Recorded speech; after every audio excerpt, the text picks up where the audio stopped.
এবার আমরা যেটা নেক্সট দেখবো সেটা হচ্ছে তোমার একটা ফাংশন লিখছি। ওকে, সো প্রথম যে ফাংশনটা আছে সেটা হচ্ছে তোমার ডিফাইন, তারপরে এখানে ফাংশনের নামটা লিখলাম, দিয়ে এখানে কি লিখছি A comma B comma C, আর ফাংশনটাতে আমি কি করব প্রিন্ট করাবো এ কমা বি কমা সি। একসাথে সব প্রিন্ট করে দিচ্ছি, অসুবিধা নেই। ঠিক আছে, এবার ফাংশনটাকে যখন আমি কল করছি তাহলে ফাঙ্ক বলে লিখবো, দিয়ে এখানে লিখলাম 1 2 3। ভালো কথা। তো এবার এখানে এটা তোমরা এক্সিকিউট করতে জানো, আমি জানি। আমি এখানে বলতেটা কি এসছি, অবভিয়াসলি এখানে আমরা জানি এই কন্ট্রোল এখানে যাবে, এর ভ্যালু 1 হবে, বি এর ভ্যালু 2 হবে, সি এর ভ্যালু 3 হবে।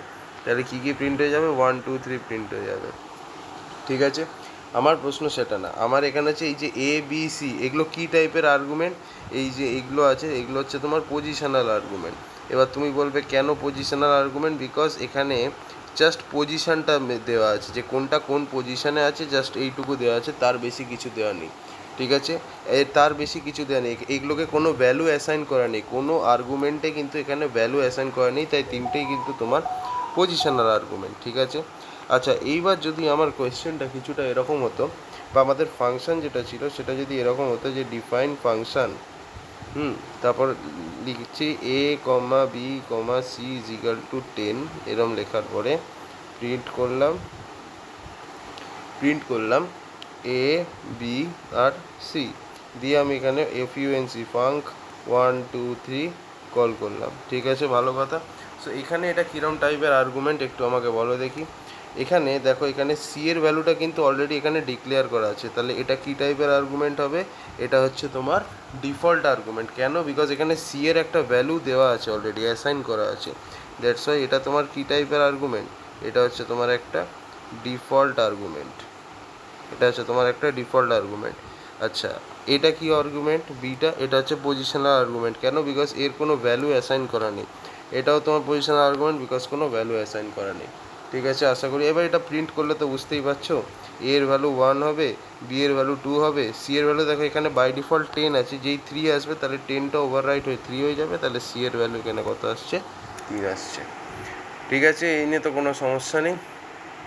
আচ্ছা, এবার দেখো আমরা আরও কিছু করতে পারি এখানে, যেমন ফর এক্সাম্পল ধরো এই সেম জিনিসটাকেই যদি ধরো আমি এরকমভাবে করি, একটুখানি ভালো করে দেখবে,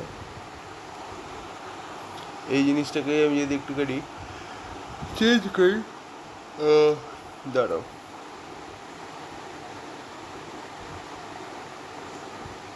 এই যে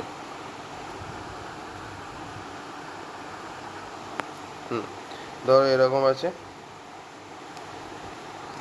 ABC মতো আছে। এবার এখানে আমি কি করছি না, ফান বি ইকুয়াল টু 1 আর এ ইকুয়াল টু 2।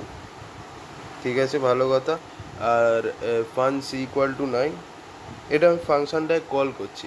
তো আমি এরকমভাবেও লিখতে পারি, C equal to 9, B equal to 1, A equal to 2। মানে এখানে আমি এটাই বলতে চাইছি কি, আগে এ দিতে হবে, তারপরে বি, তারপরে সি, তার কোনো মানে নেই। তুমি এ বি সি যে কোনো অর্ডারে দিতে পারো। এই যে যেমন ধরো এখানে এখানে আমি আগে কি দিয়েছি, আগে আমি সি দিয়েছি, তারপর কি দিয়েছি, তারপর আমি বি দিয়েছি, তারপর আমি কি দিয়েছি, এ দিয়েছি। তো আমি এখানে যে কোনো অর্ডার মেনটেন করতে পারি, আমাদের অর্ডার নিয়ে অত বেশি মাথা ঘামাবার নেই। তো যাই হোক, তাহলে এখানে যেমন দেখো আগে বি এসছে, তারপরে এ এসছে, তাই তো। তো তাহলে এবার যখন আমি এই ফাংশনটাকে কল করব, তখন এর কন্ট্রোল সোজা চলে যাবে এইখানে। যেই এখানে কন্ট্রোল চলে যাবে, তাহলে বি এর ভ্যালু কত হচ্ছে, বি এর ভ্যালু 1 হচ্ছে, আর এ এর ভ্যালু কত হচ্ছে, এ এর ভ্যালু 2 হচ্ছে। সি এর ভ্যালু এখানে বাই ডিফল্ট কিছু দেওয়া নেই, তাহলে যেটা ওর ডিফল্ট ভ্যালু সেটাকে অ্যাজিউম করে নিচ্ছে, উইচ ইজ 10। তাহলে আমি এ বি সিকে প্রিন্ট করলাম, তার মানে 1 2 10 প্রথমে প্রিন্ট হবে। এরপরে এই ফাংশনটা যখন কাজ হয়ে যাবে, তারপর এই ফাংশনটা আসবে, এটা চলে যাবে এখানে। তাহলে এখানে আমাদের কি আসছে, সি এর ভ্যালু 9 আসছে, তার মানে ও এখানে সি এর ভ্যালু অলরেডি 10 ছিল, 10টাকে ওভাররাইট করে 9 করে দেবে। তারপর কি আছে, বি এর ভ্যালু 1 আছে, তাহলে এখানে বি এর ভ্যালু 1 করে দেবে। এ এর ভ্যালু 2 আছে, তাহলে এ এর ভ্যালু এটাকে 2 করে দেবে, অসুবিধা নেই। তাহলে কি প্রিন্ট হবে, 9। এখানে দেখো কীভাবে প্রিন্ট হচ্ছে, এবিসি এই অর্ডারে প্রিন্ট হচ্ছে, তাহলে আগে এ প্রিন্ট হবে, তারপরে বি প্রিন্ট হবে, তারপরে সি প্রিন্ট হবে, তাহলে এইটা প্রিন্ট হলো। বুঝতে পেরেছো আশা করি। আচ্ছা, সো এটা আমার একটুখানি বলার ছিল। এরপরে আচ্ছা, তাহলে এখানে কোনটা পজিশনাল আর্গুমেন্ট, কোনটা ডিফল্ট আর্গুমেন্ট, এগুলো কি বলা যেতে পারে? হ্যাঁ স্যার, পারবো। এখানে আমাদের এটা হচ্ছে তোমার পজিশনাল আর্গুমেন্ট, এটাও পজিশনাল আর্গুমেন্ট, এটা হচ্ছে ডিফল্ট আর্গুমেন্ট, বিকজ এর ভ্যালু অ্যাসাইন করা আছে সিতে, তাই তো? আচ্ছা চলো নেক্সট, এবার আমরা নেক্সটে যাব। ঠিক আছে, এবার আমাদের ধরো যদি এরকম প্রশ্নটা থাকে, সেটা হচ্ছে যে এখানে আমি একটা ফাংশন ডিফাইন করলাম DEF ফান, দিয়ে ফাংশনের মধ্যে কিছু আমি আর্গুমেন্ট পাস করলাম, A B C D এর ভ্যালু দিয়ে দিলাম কত, ফর এক্সাম্পল আমি D এর ভ্যালু 10 দিয়ে দিলাম, ঠিক আছে? এবার আমি এখানে কি করছি, ABCD সব কটাকে প্রিন্ট করছি, A, B, C, D সব প্রিন্ট করলাম।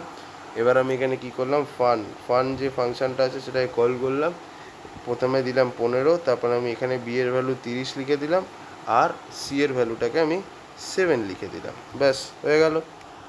এইবার এটাকে আমি কল করব। তো আমি যদি এটাকে কল করি তাহলে কি আসবে একটু ভালো করে দেখো।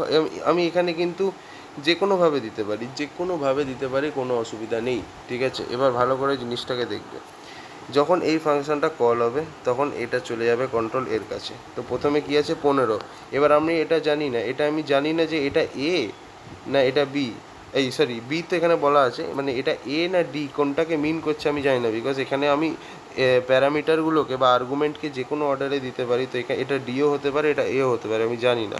তাহলে এটা আমি কি ধরবো দেখো, ফর এক্সাম্পল এখানে ডি অলরেডি ডিক্লেয়ার করা আছে, আর আমার এই ফাংশানে কিন্তু ডি আলাদা করে মেনশন করা নেই। তো কম্পাইলার এটাই ভাববে যে আচ্ছা তার মানে এই ভ্যালুটা ডি নয়, বিকজ অলরেডি তোমার ডি মেনশন করা আছে ফাংশানের মধ্যে। তো তাহলে যদি ডি না হয় তাহলে কি হবে? অবভিয়াসলি তোমার বি দেওয়া আছে, সিও দেওয়া আছে, তার মানে খালি এ দেওয়া নেই। তাহলে এই 15 যে ভ্যালুটা হবে এটা তোমার কার হবে? এর হবে, ঠিক আছে? সো বা প্লাস এখানে কিছু দেওয়া নেই, যেহেতু প্রথমে কিছু দেওয়া নেই, তাই ও ভেবে নেবে যে এটা হচ্ছে তোমার এরই ভ্যালু, ঠিক আছে? বিকজ প্রথমে এ আছে, ঠিক আছে? এক্সপ্লিসিটলি তুমি যদি এখানে মেনশন করে দাও D = 15, then that's a different thing. But যদি কিছু মেনশন না করো তাহলে প্রথম আর্গুমেন্টই ভাববে। তাহলে এখানে এর ভ্যালু কত হচ্ছে? 15 হচ্ছে, বি এর ভ্যালু কত হচ্ছে? 30 হচ্ছে, সি এর ভ্যালু কত হচ্ছে? 7 হচ্ছে, আর ডি এর ভ্যালু 10 হচ্ছে। তাহলে এইটা প্রিন্ট হয়ে যাবে। তাহলে কি প্রিন্ট হবে? 15, 30, 7 আর 10। ওকে, চলো এবার নেক্সট হচ্ছে এবার আসো আরও কিছু জায়গাতে আমরা দেখি, ঠিক আছে? ওকে,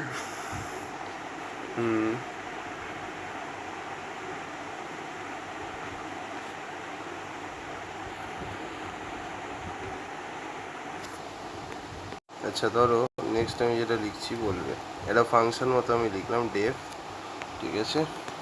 দিয়ে এখানে আমাদের কি আছে, ফান বলে ফাংশনের নামটা, এ কমা দিয়ে পয়েন্টার ভ্যারিয়েবল ইউজ করে নাম্বারস। ওকে, এবার আমি এখানে কি করছি, নাম্বারসটাকে প্রিন্ট করছি। ওকে, এটা হচ্ছে আমাদের ফাংশনটা। ওকে, নাম্বারসটাকে আমি প্রিন্ট করলাম, আর এখানে আমি ফানটাকে কল করবো, সেটা ফানে কি কি আছে, 10, 20, 30, 40, ঠিক আছে? তাহলে এবার এখানে আমরা কি করব, এটার আউটপুট কি হবে? তো দেখো আউটপুটে কি হবে, প্রথমে এটাকে 10-এর সাথে করব, ঠিক আছে? দেখো এখানে আমাদের কি হবে, যখন এটা তোমার এই ফাংশানে পাস হবে ভ্যালুটা, তখন আমাদের যেটা ফার্স্টে আছে সেটা হবে তোমার এর ভ্যালু, ঠিক আছে? তাহলে এর ভ্যালু কত হবে? 10, বিকজ ফার্স্টে 10 আছে। আর বাকি যেটা আছে সেটা কার মধ্যে আসবে? এই পয়েন্টার নাম্বারসের মধ্যে। তার মানে নাম্বারস কাকে পয়েন্ট করবে? নাম্বারস তোমার বেসিক্যালি 10, 20, 30, 40, মানে বাকি যেগুলো আছে সেগুলোকে পয়েন্ট করবে, এরকমভাবে। বুঝতে পেরেছিস? তো তাহলে এবার আমায় কী করতে হবে, আমাকে বেসিক্যালি প্রিন্ট করাতে হবে নাম্বারস। তো তাহলে নাম্বারস কাকে পয়েন্ট করছে? 20, 30, 40। তাহলে কী প্রিন্ট হবে? 20, দেন 30, দেন 40। ওকে,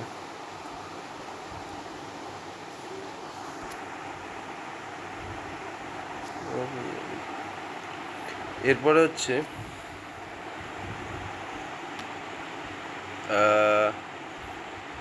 ফর এক্সাম্পল দাঁড়াও আমি ভালো এটা দেখি। আচ্ছা, এইবার ধরো যদি আমাদের ফাংশনটা এরকম হয় যে ডিফাইন করো একটা ফাংশন, ঠিক আছে, ফাংশন, আর এর মধ্যে একটা প্যারামিটার নিলাম যেটা হচ্ছে তোমার নাম্বারস, ঠিক আছে, নাম্বারস। তারপর আমি কি করলাম, প্রিন্ট করলাম নাম্বারস,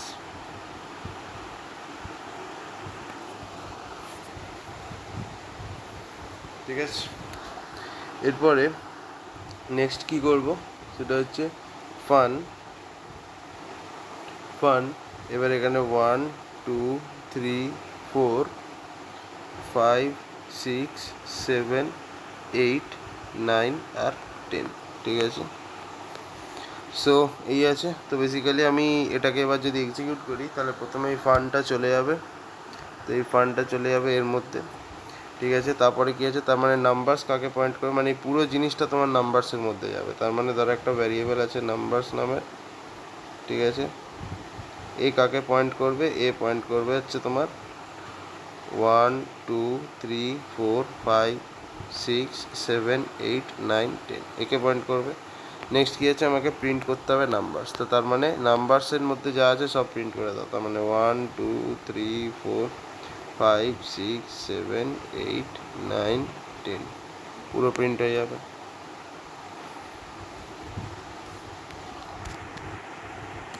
ওকে, হয়ে যাবে। এরপরে আর কি আছে দেখি। আচ্ছা, ফর এক্সাম্পল ধরো যদি আমাদের এরকম হয়, সেটা হচ্ছে যে ধরো ফাংশন এরকম আছে, ভালো করে ক্লিয়ারলি দেখবে, এটা এনার্জি একটু কম আছে বাট স্টিল পড়তে হবে, পড়ার সাথে কোনো কম্প্রোমাইজ নেই। এ বি সি আছে, এখানে আছে তোমার 1 2 আর 3, ঠিক আছে। এবার আমি যদি প্রিন্ট করি এ বি সি কে, তাহলে কি আসবে বলো, এমন জলের মতো প্রশ্ন। এ এর সাথে কে অ্যাসোসিয়েটেড হচ্ছে 1, তাহলে প্রথমে এ প্রিন্ট হচ্ছে, তার মানে 1 প্রিন্ট হবে। বি এর সাথে কে অ্যাসোসিয়েটেড 2, তাহলে 2 প্রিন্ট হবে। সি এর সাথে কে অ্যাসোসিয়েটেড 3, তাহলে 3 প্রিন্ট হবে। হয়ে গেল, ইজি।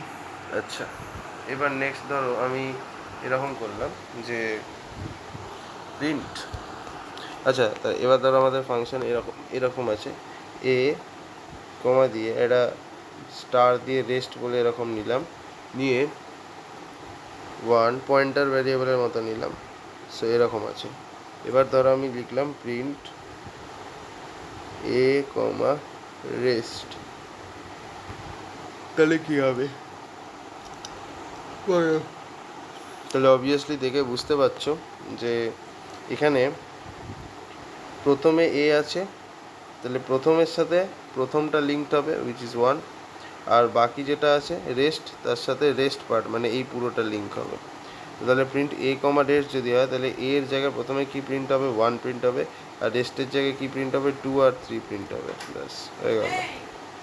এরকমভাবে প্রিন্ট হবে না, প্রথমে এটা কীরকমভাবে প্রিন্ট হবে আমি বলছি। প্রথমে তোমার 1 প্রিন্ট হবে, এর সাথে 1 আছে তাই 1 প্রিন্ট হবে, আর বাকি 2 3 তোমার এরকম লিস্ট হিসাবে প্রিন্ট হয়ে যাবে, লাইক দিস। ওকে, ব্যাস। আচ্ছা, এরপরে জিপ ফাংশন এবং ল্যামডা ফাংশন, এইটা নিয়ে আমরা এবার আলোচনা করব, ঠিক আছে।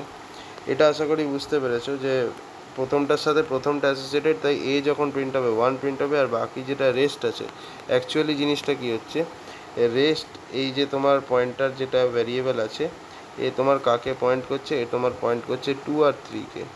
তো যখন আমি রেস্টকে এ কে যখন প্রিন্ট করাচ্ছি, যখন আমি এ কে প্রিন্ট করাচ্ছি তখন কি প্রিন্ট হচ্ছে 1, আর রেস্টকে যখন প্রিন্ট করাচ্ছি 2 3।